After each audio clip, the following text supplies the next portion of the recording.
28 വയസ്സ് പ്രായമുള്ള ഭിന്നശേഷിക്കാരനായ ഒരു യുവാവിനെ സ്ഥിരമായിട്ട് കുളിപ്പിച്ചിരുന്ന പൊന്നുപോലെ സ്നേഹിച്ചിരുന്ന ഒരു അച്ഛൻ പെട്ടെന്ന് ഒരു ദിവസം വന്നിട്ട് പെട്രോൾ ഒഴിച്ച് കത്തിച്ച് കൊന്നുകളഞ്ഞു. ഭിന്നശേഷിക്കാരിയായ മകളെ ഭയങ്കരമായിട്ട് സ്നേഹിച്ചിരുന്ന മറ്റൊരച്ഛൻ പെട്ടെന്ന് ഒരു ദിവസം വന്ന് കഴുത്ത് ഞെരിച്ചു കൊന്നുകളഞ്ഞു. ഭിന്നശേഷിക്കാരിയായ തന്റെ മകളെ വല്ലാതെ അങ്ങ് സ്നേഹിച്ചിരുന്ന ബാങ്ക് ഉദ്യോഗസ്ഥയായ അമ്മ പെട്ടെന്ന് ഒരു ദിവസം വന്ന് വിഷം കൊടുത്ത് കൊന്നുകളഞ്ഞു.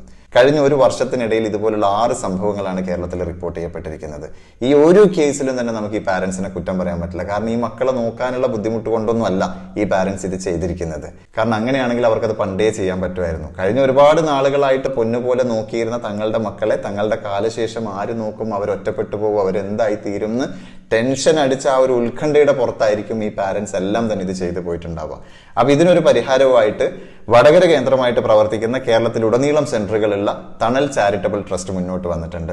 ഭിന്നശേഷിക്കാരായ മക്കളുള്ള എല്ലാ പാരന്റ്സും അറിയുക, നിങ്ങളുടെ കാലശേഷം നിങ്ങളുടെ മക്കളെ ആര് നോക്കും, ഒറ്റപ്പെട്ടു പോകുമെന്നൊക്കെ ഉള്ള ഒരു ആശങ്ക നിങ്ങൾക്കുണ്ടെങ്കിൽ ധൈര്യമായിട്ട് നിങ്ങൾക്ക് തണലിനെ ഏൽപ്പിക്കാം.